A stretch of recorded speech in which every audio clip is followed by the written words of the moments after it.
জনাব মাসুদ কামাল, আপনাকে দিয়ে আলোচনাটা শুরু করি।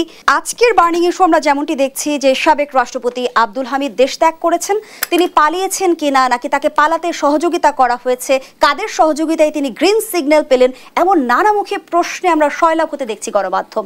আপনার বিশ্লেষণ জানতে চাই। দেখেন, উনি এই যে বিদেশ চলে গেলেন, তো ওনার বিদেশ যাওয়ার উপরে কি কোনো নিষেধাজ্ঞা ছিল? মামলা আছে, মামলা ছিল, বাট নিষেধাজ্ঞা কি ছিল? বিদেশ যাবার ক্ষেত্রে কোনো নিষেধাজ্ঞা ছিল না। তো বিদেশ আপনার হত্যা মামলা আছে অথবা কোনো মামলা আছে, মামলা তো যদি ওনাকে বিপজ্জনক মনে হয় যে জেলে আর আসবেন না, তাহলে তো সেই ধরনের একটা নিষেধাজ্ঞা কর্তৃপক্ষের কাছ থেকে আদালত থেকে নিতেই পারতেন, কেউ তো নেয়নি। আবার যাদের উপর নিষেধাজ্ঞা আছে এমন লোকও কি বিদেশ চলে যায়নি? গিয়েছে। আগের কোনোটার ক্ষেত্রে কি বিচার হয়েছে? হয়নি। হাসান মাহমুদ কিভাবে বিদেশ গেলেন তো। বেনজির আহমেদ কিভাবে বিদেশ গিয়েছে তো। কোনো একটার ক্ষেত্রে কোনো ধরনের শাস্তিমূলক ব্যবস্থা নেওয়া হয়েছে? নেওয়া হয়নি বলেই এবারও যেতে পেরেছেন। যে আগেরগুলিতে নেওয়া হতো এবার যেতে পারতেন না। তাহলে স্বরাষ্ট্র উপদেষ্টা কিসের উপর ভিত্তি করে আমাদের এই নিশ্চয়তা দিচ্ছেন যে জড়িতদের শাস্তির আওতায় আনা হবে? আমাদের এই স্বরাষ্ট্র উপদেষ্টা হলো গিয়ে ফাঁকা বলির উস্তাদ। উনি 2 দিন পরে একটা করে ফাঁকা বলি দেন, হ্যান করবো ত্যান করবো। ওনার কথাবার্তার কোনো ব্যালেন্স নাই, কিন্তু সত্যি কথা বলতে কি উনি বয়স্ক মানুষ তো ব্যালেন্স হারাই ফেলেছেন। মাঝখানে একটা কি ভিডিও দেখলাম, কোথায় যেন বলতেছে যে পাছায় লাথি মেরে কি করে দিয়ে বলতেছে একটা কোনো স্কুলের কোনো একটা অনুষ্ঠানে। তো এগুলো ওনার ব্যালেন্স নাই। তো এটা হয়, একটা বয়সে গেলে এরকম ব্যালেন্স ছাড়া হয়ে যায়, তার ছিঁড়া যায় অনেকের। তো ওনাকে আনাই তো ঠিক হয় না, মনে করি তো এই এরকম একটা গুরু দায়িত্ব ওনাকে আনার ঠিক হয় নাই তো। এবং উনি যেন কথাবার্তা বলেন, কাজের তাবৎ মিনিস্ট্রিগুলির মধ্যে আপনি আমাকে বলেন যতগুলি মিনিস্ট্রি আছে সবচেয়ে ব্যর্থ মিনিস্ট্রি কোনটা? স্বরাষ্ট্র মন্ত্রণালয় সবচেয়ে ব্যর্থ। সরকারও স্বীকার করে যে আইন শৃঙ্খলা আমরা এখনো রিস্টোর করতে পারি নাই। তো না পারার ব্যর্থতার দায়টা কার উপর? কনস্টেবলের উপর, একজন কনস্টেবলের উপর, নাকি একজন স্বরাষ্ট্রমন্ত্রীর উপর? তো উনি যদি মনে করেন অসম্ভব, তো অসম্ভব দায়িত্ব উনি নিতে গেছেন কেন? বুড়া বয়সে ঘুম হয় না, রাত্রেবেলা ঘুমাইতে পারে, বুড়া বয়সে অনেকের ঘুম হয় না। উনি রাত্র 3টার সময় প্রেস কনফারেন্স ডাকেন। ওই প্রেস কনফারেন্সের ব্যাখ্যা তো আমি প্রতিদিনই খেলে খুঁজি যে কেন এটা ডাকছি রাত্রে। কি কোনো চেঞ্জ হয়েছে? যেদিন প্রেস কনফারেন্স ডাকলেন ব্যাখ্যা বলেন যে 2 দিনের মধ্যে সব চেঞ্জ হয়ে যাবে। হয়েছে কিছু হয়েছে ভাই? মানে উনি জানেনও না কি প্রতিজ্ঞা করতে হবে, উনি জানেন না কোন জিনিসটা চ্যালেঞ্জ হিসেবে নিতে হবে। যা মনে হয় বলে দেন, কেউ কিছু বলে না তো, কেউ তো ওনাকে কিছু বলেও না। ওনাকে হয়তো বয়স্ক হিসেবে সবাই ক্ষমা করে দেয়, বা বুড়া মানুষ কইছে বলুক, সমস্যাটা কি? তো কেউ কিছু বলেও না, উনিও বলে যাচ্ছেন। উনি কিছুই করতে পারবেন না এবং ওনারও কিছু হবে না। যেমনটি জানিয়েছেন যে সাবেক রাষ্ট্রপতিকে ইন্টারপোলের মাধ্যমে দেশে ফিরিয়ে আনা হবে, কতটুকু ভরসা রাখতে পারছেন? পাখি সাইরা দিয়া কয় কি যে আবার নিয়ে আসুন, এটা কি হয় রে ভাই? পাখি তো আপনি ছেড়ে দিচ্ছেন, পাখি উড়াই দিয়ে বলে কি পাখিটা আবার ডাইকা নিয়ে আসুন। আনেন পারলে। কারে আনতে পারছেন ইন্টারপোলের মাধ্যমে পর্যন্ত বলেন তো? এই 9 মাসে এই সরকার ইন্টারপোলের মাধ্যমে কাকে আনতে পারছে? একটা এক্সাম্পল দেন, একটা। যদি না পেরে থাকেন এই সমস্ত ফাঁকা বুলি কেন আওড়ান ভাই? এগুলো বোগাস কথা বলার জন্য বলে, যা মনে আসে তাই বলতেছে। আর পাবলিকের কিছু সবাই রেখে মাফ করে দেয়। পাবলিক মনে করে ঠিক আছে, বয়স্ক মানুষ বলছে মাফ করে দিলাম। বলেন না, আমি তো বললাম তো ইন্টারপোলের মাধ্যমে এ পর্যন্ত এই সরকার কাকে ফেরত আনতে পারছে? পালের যে গোদা তাকে আনতে পারতেছে না, আর এগুলি কি করবেন? এবার দেখলাম যে সাবেক রাষ্ট্রপতির দেশ ত্যাগ ইস্যুতে দায়িত্ব অবহেলার অভিযোগে একজন প্রত্যাহার ও 2 জন সাময়িক বরখাস্ত হয়েছেন। মূল হোতারা চিহ্নিত হয়েছেন কি? এটা উনি বলতে পারবেন ভালো। হয়তো উনি মনে করেছেন এই 3 জনই সবচেয়ে দায়ী। যদি সেরকম হয় তাহলে ভালো। আমি কিন্তু কোনো খারাপ করছি না। যদি এরাই দায়ী হয়ে থাকে তাহলে শাস্তির আওতায় আনাই উচিত। কিন্তু প্রত্যাহার কিন্তু কোনো শাস্তি না, এটা মাথায় রাখেন। প্রত্যাহার কিন্তু কোনো শাস্তি না। আগে তো ভাই অনেক লোক গেছে, এই ইমিগ্রেশন দিয়ে গেছে। আপনারা তো বিদেশ যান, ইমিগ্রেশন দেখেন, ইমিগ্রেশনে তো প্রত্যেকটা লোকের পাসপোর্ট দেখা হয়, তার ছবি দেখা হয়, তার নামে কোনো কিছু আছে কিনা দেখা হয়, প্রক্রিয়ার ভেতর দিয়ে যেতে হয়। এখন যদি ওনার নামে কোনো বিদেশ গমনের নিষেধাজ্ঞা না থাকে তাহলে কিন্তু আমি মনে করবো এটা উদরপিণ্ডি বুধের ঘরে চাপানো হচ্ছে। ওনার বিদেশ গমনের উপর নিষেধাজ্ঞা ছিল না কোনো, একদিন দিতে অসুবিধাটা কি? দেন নাই কেন গভর্নমেন্ট? দেয় নাই কেন গভর্নমেন্ট? এর উপর দেয়, ওনার উপর এলো না কেন? যেই দিন একজন পাবলিক ফিগারের উপর যখন এই ধরনের কোনো একটা হত্যা মামলা অথবা গুরুত্বপূর্ণ মামলা থাকে, তো তার উপর দেওয়া হয় না কেন? হওয়া তো উচিত। দেয় নাই কেন? দেয় না? আমি তো পাই নাই। দিছে নাকি? মাসুকটা বলতে পারবেন, আমি দেখি নাই। তাহলে উনি গেছে, তো উনি বৈধভাবে গেছে। হয়তো কারণ অন্য থেকে দোষ দিলাম, দোষ তো ওনাদের। একটা বিষয় আপনার কাছে একটু বুঝতে চাই, আমরা যেমনটি শুনেছি যে স্বৈরাচারের সাবেক মন্ত্রী ওবায়দুল কাদেরও গণঅভ্যুত্থানের 5 মাস পর্যন্ত, গণঅভ্যুত্থানের পরের 5 মাস পর্যন্ত বাংলাদেশে অবস্থান করেছে, কিন্তু সেও দেশ ত্যাগের পরে আমরা জানতে পারলাম, এবং সাবেক রাষ্ট্রপতিও দেশ ত্যাগ করার পরে আমরা জানতে পারলাম। আগে কেন আমরা পদক্ষেপ নিতে পারছি না? আগে পারছি না মানে আগে পারতে চাচ্ছি না। ওবায়দুল কাদের 5 মাস কোথায় ছিলেন? এই দেশে তো ছিলেন, কারণ কোনো বাসায় ছিলেন। কার বাসায় ছিলেন? কার বাসায় ছিলেন? যে তাকে থাকতে দিয়েছিলেন উনি অন্যায় করেন নাই? অন্যায় করছেন। ওনার তো উচিত ছিল একজন অপরাধীকে ওনার কাছে রাখলে পরে তাকে না আইন শৃঙ্খলার বাহিনীর কাছে হস্তান্তর করা। ওনারা করছেন? করেন নাই। তো এই লোকটা কে? এই ফ্যামিলিটা কে? এই পরিবারটা কে? এই বাড়িটা কার? তাকে জিজ্ঞাসা করছেন আপনি পর্যন্ত কোনো? শুনেন, আমি বলি আপনাকে, মনে রাখবেন, যখন একটা অপরাধের শাস্তি হয় তখন কেবল ওই অপরাধীকে ব্যথা দেওয়ার জন্য শাস্তিটা হয় না, শাস্তিটা হয় একই সঙ্গে একটা উদাহরণ তৈরি করার জন্য শাস্তি হয়, যাতে নাকি এই অপরাধ আর কেউ না করে। তো আমাদের এখানে কোনো অপরাধী শাস্তি হয় এভাবে এইগুলি ঘটনার প্রেক্ষিতে? অন্যদেরকে আশ্রয় রাখা, অপরাধীকে আশ্রয় রাখা, অপরাধীকে পার করে দেওয়া, এরকম তো অনেক কাহিনী আমরা শুনি। কার মাধ্যমে যাচ্ছে? কে নিয়ে যাচ্ছে? কে নিয়ে যাচ্ছে? কার গাড়িতে যাচ্ছে? কোন ভিআইপি গাড়িতে যাচ্ছে? এসব নিয়ে কোনো আলোচনা হয় কখনো? হয় না তো। তার ব্যবসা বাণিজ্য চলছে, সবকিছু এরকম অনেক আছে। আগের অনেক মন্ত্রী, অনেক প্রতিমন্ত্রী। এই আলোচনাগুলো হচ্ছে না কেন? কেউ কি আলোচনাগুলো করতে চাইছে না? যাদের আলোচনা করা দরকার তারা আলোচনা করছে না, এই জন্য হচ্ছে না। আপনি কি পরিবর্তন করতে চান সেটাকে মাথায় রাখতে হবে। আপনি দেখেন 14 বছরে একটা সরকার ছিল। 14টা বছর, 14 কোথায়, প্রায় 15.5 বছর, 15.5 বছর ছিল। 15.5 বছর একটা সরকার ছিল।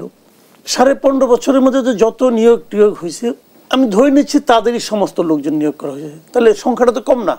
এখন আপনি কি সমস্ত গুলিকে সরাই দিবেন একদিনে? পারবেন? তাহলে যে ভ্যাকুয়াম তৈরি হবো, এই ভ্যাকুয়াম আপনি ঠিক করতে পারবেন? আগে যারা বঞ্চিত হয়েছে, মানে 15 বছর আগে যারা রিটায়ারমেন্টে গেছে, ওই 15 বছর আগের ওই বুড়া ধরাগুলোকে এনে বসাবেন আপনি, তাহলে সমাধান হয়ে যাবে? বিষয়টা এত সহজ না রে ভাই।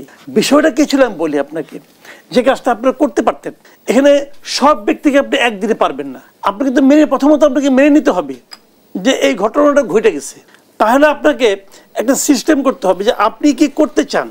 সেই কাজে যারা যারা বাধা দিচ্ছে, যারা যারা সমস্যা তৈরি করছে, সেই সমস্যা যারা করছে তাদের বিরুদ্ধে আপনি অ্যাকশনে যান। এখন এই যে যারা চলে গেলো বাইরে, দেখেন এখন আপনি বলবেন যাবেই তো, ওগুলি সব তো আওয়ামী লীগ আমলে রিক্রুট করা হয়েছে, বলে দিলেন আপনি।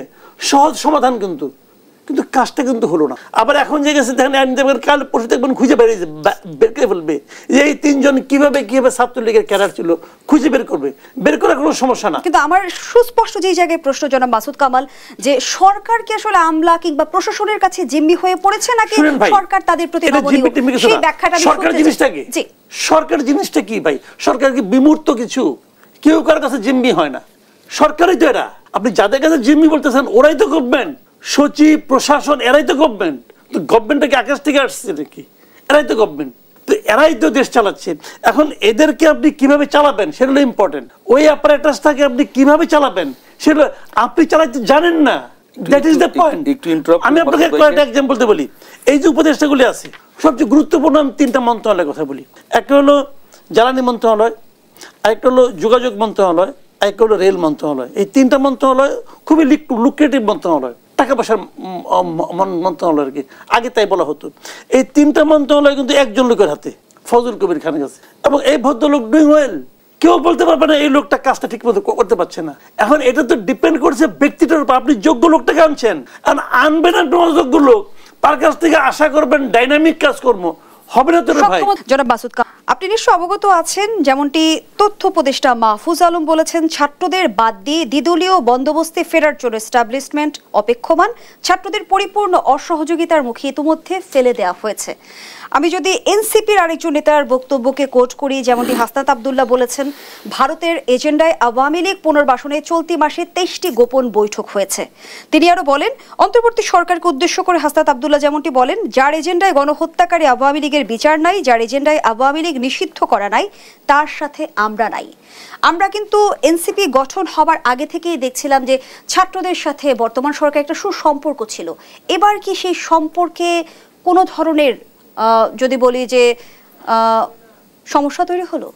না না, সমস্যা কিছু না। এখানে কিন্তু কয়েকটা জিনিস আমি বলি। সুসম্পর্ক এখন আছে, সুসম্পর্ক এখনো আছে। ছাত্ররা এরই মধ্যে বুঝতে পেরেছে যে তাদের পায়ের নিচের মাটি নরম হয়ে গেছে, এগুলো সোজা হিসাব। তারা সরকারের সমর্থন এখনো পাচ্ছে। এখনো ছাত্ররা যখন কোনো কথা দেখেন, একটা ছাত্রদের যে রাজনৈতিক দলটা, এই দলের স্ট্রেংথ এদেশে মানুষ বুঝে গেছে। তারা অনেক টাকা পয়সা খরচ করে সংসদ ভবনের সামনে ঘোষণা করছে। তারপরে পয়লা বৈশাখে তাদের যে অনুষ্ঠানটা হয়েছে সেখানে 100 লোকও ছিল কিনা সন্দেহ। তারপরে আবার দেখলাম বাইতুল মোকাররমে একটা প্রোগ্রাম করলো, 1000-2 লোক ছিল। তারপরে আবার দেখলাম বিভিন্ন টিভিতে দেখাচ্ছে যে ওরা কোত্থেকে আসছে, জানে না কোত্থেকে আসছে, ওরা বলে 200 টাকা করে দিয়ে আনছে। এই সমস্ত কথাবার্তা আমরা দেখছি। কিন্তু তো এদের আসলে সেই গ্রহণযোগ্যতা এখন আর নাই, একদম নাই। এখন প্রশ্ন হলো কেন নাই? এটা তো সবচেয়ে সম্ভাবনাময় দল। এই ছাত্রদের দলটা ভালো হোক, এটা কিন্তু আমিও মনে প্রাণে চেয়েছি।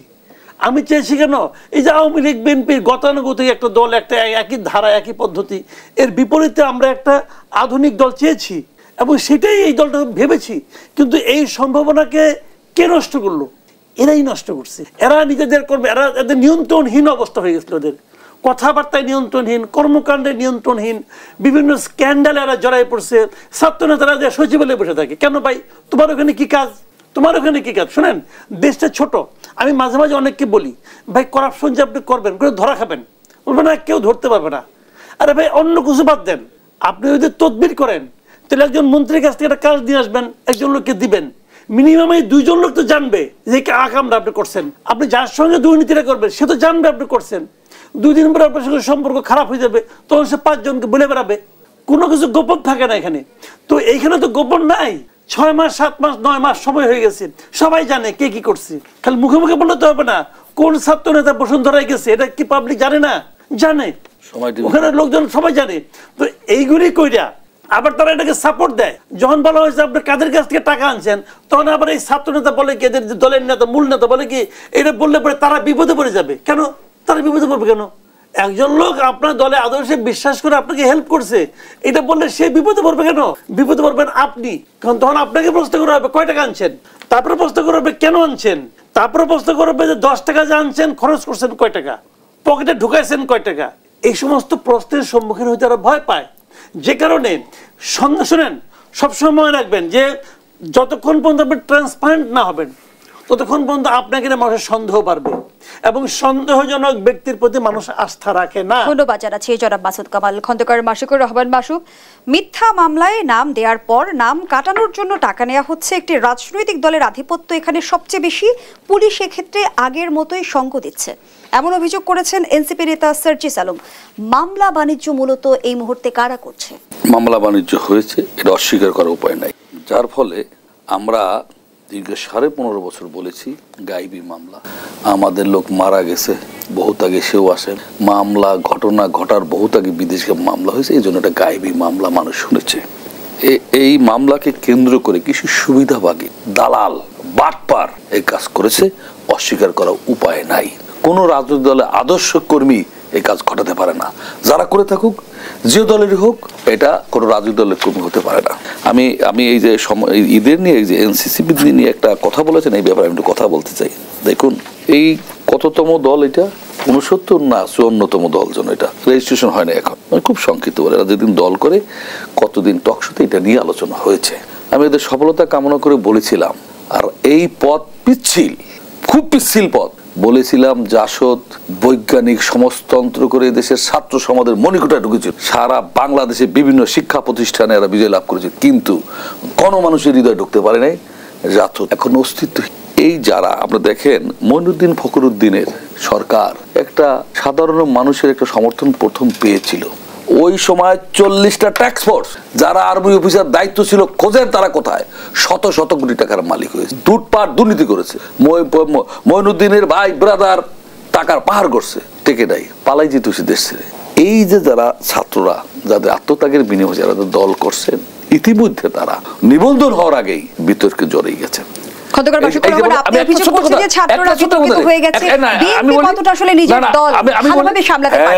আমরা যদি 5 আগস্ট পরবর্তী সময়ে রাজনৈতিক অন্তর্কোন্দলের তথ্য আপনাকে তুলে ধরি, সেখানে আমরা জানি যে 1/2 শতাধিক নেতাকর্মী নিহত হয়েছে। সে আলোচনায় ফিরতে চাই, বিস্তারিত শুনবো আপনার কাছ থেকে বিরতির পর। আওয়ামী লীগের বিচার নিশ্চিত, রাজনৈতিক কার্যক্রম নিষিদ্ধে সুস্পষ্ট রোডম্যাপের দাবিতে প্রধান উপদেষ্টার বাসভবনের সামনে অবস্থান কর্মসূচির ঘোষণা করেছে হাসনাত আব্দুল্লাহ। এবং সার্জিস আলম যেমনটি বলেছে, 9 মাসে সোজা আঙুলে কাজ হয়নি, এখন সময় আঙুল বাঁকা করার। কোন দিকে গড়াচ্ছে রাজনীতি? এই বিরতির সময় মাসুদ ভাইয়ের সাথে কথা বলছিলাম, উনি বলতে ট্রেন ছেড়ে গেছে, ওই ট্রেন তীর হাতের থেকে ছুড়ে গেলে ওটা ফিরিয়ে আনা যায় না, ও ট্রেন চলে গেছে, এটা আর ফিরিয়ে আনা যাবে না, উনি চলে যা হবার হয়ে গেছে। এখন ওনারা বলছে সোজা আঙ্গুলে ঘি উঠবে না, এটা আঙ্গুল বাঁকা করবে কাদের বিরুদ্ধে? কাদের বিরুদ্ধে? আমরা তো বলি এই অন্তর্বর্তীকালীন সরকার আমাদেরই আন্দোলনের ফসল, হ্যাঁ, কাদের বিরুদ্ধে করবে? এখন দেখেন কারাই কাজটা করলো, এটা খুঁজে বের করতে হবে। সরকারের বিরুদ্ধে সরকার আছে, তবে আপনি ওইটা বাদ দেন, এত অত্যাচার নির্যাতনের পর ৬০ জন মন্ত্রী কিভাবে কোথা থেকে পালিয়ে গেল, কারা সহযোগিতা করলো? এই ৫ তারিখের পরে যারা বর্ডার বলেন, এয়ারপোর্টে বলেন, এক একটা বিভাগ বলেন, ডিপার্টমেন্ট বলেন, আইন শৃঙ্খলা বাহিনীর প্রধান, কারা? আওয়ামী লীগের নিয়োগ। এই যে ভাই বলছে 15.5 বছর চাকরি হয়েছে, একটা RSC শোনেন, একটা ছেলে ফার্স্ট হয়েছে BCS এ, গোলাম আজমের নাতির সাথে প্রেম করে চাকরি হয়নি। আমার সাথে জেল খাটছে, বলছে যে ভাই ঢাকা বিশ্ববিদ্যালয় ইকোনমিক্সে 1st ক্লাস ফার্স্ট, আমার জীবন শেষ হয়ে গেল। কি BCS 2বার দেওয়া হয় নাই, বিএনপি ছাত্রদল করে দেখি। চাকরিতে যোগদান করার আগ পর্যন্ত কোন দেশের নাগরিক কোন না কোন রাজনৈতিক দলের সদস্য হওয়ার অধিকার তার রয়েছে। চাকরি যোগদান করার পর উনি কোন দলের লোকরা, তুমি প্রজাতান্ত্রিক কর্মকর্তা হতে পারে। এরকম বহুত লোক আমাদের বহুত হাজার ছেলে মেয়ের জীবন চলে গেছে। ভালো চাকরি করতে, একজন বলছে আমি এখন ডিসি থাকতাম, আমি ডিসি থাকতাম, হয় নাই। হ্যাঁ, তো এই যে যারা ওই আমলে হয়েছে সব তো আওয়ামী লীগের দোষ।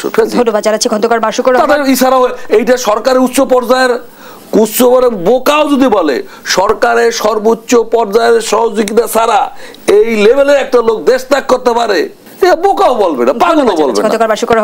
জনাব মাসুদ কামাল, প্রধান উপদেষ্টার বাসভবনের সামনে অবস্থান কর্মসূচিকে ঘিরে আমরা যেমনটি দেখলাম কঠোর অবস্থানে আইন শৃঙ্খলা বাহিনী, রাজনীতি কি আবারও সংঘাতের দিকে যাচ্ছে? আমার মনে হয় না এটা সংঘাতের দিকে যাবে। আর তাছাড়া এটা মনে করেন হাসনাত আব্দুল্লাহর ঘোষণা, এটা কি এনসিপির ঘোষণা? দেখি এনসিপির দলীয় অবস্থান, এনসিপির দলীয় অবস্থান হলো এক জিনিস। দেখেন আমি যে কথাটা তখন বলতেছিলাম, শেষ করা হয়নি আমার, সে হলো এনসিপির বেসিক্যালি এখন তাদের কোনো ইস্যু নাই পলিটিক্সের, তারা এখন ইস্যু হাতরাত, তারা জনগণ থেকে জনগণের সমর্থন তাদের উপর অত নাই, এর মধ্যে প্রমাণিত হয়ে গেছে। কারণ জনগণ যা চায় সেই ধরনের ইস্যুটি আপনাদের রাজনীতি করতে হবে। জনগণ চায় এদেশের যেটা ইলেকশন হোক, এনসিপি চায় না। কাজে জনগণ তার বিচ্ছিন্ন হয়ে গেছে ওই কারণে। কিন্তু এখন তারা কিছু পপুলার ইস্যু খুঁজে বাই করতে, তার মধ্যে একটা হলো আওয়ামী লীগকে নিষিদ্ধ করতে হবে, আরেকটা হলো শেখ হাসিনার বিচার করতে হবে। বিচার তো প্রক্রিয়ার মধ্যে আছে, যেদিন তার নামে বিচারের জন্য আদালতে গেছে কেসগুলো, ওই দিন বিচার প্রক্রিয়া শুরু হয়ে গেছে। আর বিচার কি একদিনে হয়ে যাবে? বিচারে তো সময় লাগবে। এখন দৃশ্যমান করতে হবে, অমুক করতে হবে, তমুক করতে হবে, যেগুলো নাকি আওয়ামী লীগকে নিষিদ্ধ করতে হবে। আওয়ামী লীগকে নিষিদ্ধ সরকার করতে চাচ্ছে না, এটা আজকে না, প্রধান উপদেষ্টা আরো কয়েক মাস আগেই বলছে যে এই সরকারের আওয়ামী লীগকে নিষিদ্ধ করার কোনো ইচ্ছা নাই। তো তখন তুমি করলা না কেন ভাই এই কাজটা? আজকে যে কাজটা হাসান আব্দুল্লাহ করতেছে এটা সে তখন করলো না কেন? তখন কানে পানি যায় নাই? যায় নাই। কেন যায় নাই? তখন তারা আশা করছিল জনগণ তাদের সঙ্গে আছে। এরই মধ্যে 2-3টা অনুষ্ঠান কইরা প্রমাণ হয়েছে তাদের সঙ্গে জনগণ নাই। জনগণকে আবার তার কাছে আনতে হবে, আনার জন্য যে সমস্ত পপুলার ইস্যু তারা নিয়ে আসছে। তো অবস্থান কর্মসূচি কিংবা বাসভবন ঘেরাওয়ের মধ্য দিয়ে কি আওয়ামী লীগ নিষিদ্ধ সম্ভব কিনা জানি না। সরকারের এটা ডিপেন্ড করে তাদের দাবির জোর এবং সরকারের মেরুদণ্ডহীনতা, তার দুইটা সম্মেলনে ঘটবে। সরকার কিভাবে, সরকার জানে সরকার কিভাবে দেশ চালাবে, তারা কতটুকু মানবে, নাকি বলবে যে ওনারা চাইছে অথবা আমাদেরকে দিতে হবে, দেখ তাহলে অন্য দলে যাবো, তখন ওইটা দিবেন না কেন আপনি? আবার আজকে যদি আপনি একটা নিবন্ধনহীন দলের দাবিতে এটা মেনে নেন, তখন নিবন্ধিত দল যদি বলে আমাকে তাহলে অমুক দিনের মধ্যে অক্টোবরের মধ্যে ইলেকশন দেন, সরকার মানবে? শুনে আমি বলি, এই সরকারের সবচেয়ে বড় পজিটিভ পয়েন্ট হলো এই সরকারের বিরুদ্ধে মাঠে কোনো রাজনৈতিক কর্মসূচি নাই, কেউ দেয় নাই। যদি দেওয়া শুরু করে এই সরকার তো হাঁটু টাটু সব কাঁপাকাঁপি শুরু হয়ে যাবো। এই সরকারের সঙ্গে তখন দেখবেন কেউ নাই। সরকার ওটার জন্য অপেক্ষা করতে, দেখার চেষ্টা করছে কি বলে। কালকে ওদের বিএনপি মাঠে নামে যে অক্টোবরের মধ্যে ইলেকশন চাই, এই সরকার ফিরাতে পারবে? কে ফিরাবে? না সরকার ফিরাতে পারবে, না এই 2000 লোকের সমর্থন নিয়ে এনসিপি ফিরাতে পারবে। এদের ভাগ্য যে বিএনপি কিছু বলতেছে না। তো যুক্ত করবেন কি খন্দকার বাসুর রহমানের বিষয়ে? না ভাই যথার্থই বলেছেন, জনগণ দীর্ঘ 14.5 বছর ভোট দিতে পারেন, 40 বছর বয়স যারা ম্যাক্সিমাম ভোটার ভোট দিতে পারে নাই। আমি সবসময় বলেছিলাম একটা অনির্বাচিত সরকারের চেয়ে একটা নির্বাচিত সরকার দেশ জাতি গণতন্ত্রের জন্য শ্রেয়। এবং আমি খুব দুঃখ করে একটা চ্যানেলে বলেছিলাম, আমার মনে হয় না এই ডক্টর ইউনূস বিশ্ব নন্দিত নেতা, তার নেতৃত্বে একটু প্রশ্ন রাখতে তুমি চাই, একটা শেষ সুষ্ঠু প্রশ্ন নির্বাচন যদি করে এক যেতে লাইনে পারবে উত্তর বলে দেন। আমার মনে আমরা হয়। এনসিপির যেমন জোরালো অবস্থান দেখছি আওয়ামী লীগ নিষিদ্ধের বিষয়ে, বাকি রাজনৈতিক দলগুলো কি কৌশলী অবস্থান? আমি বলি শোনেন, বিএনপি কোন রাজনৈতিক দল ব্যান করার পক্ষে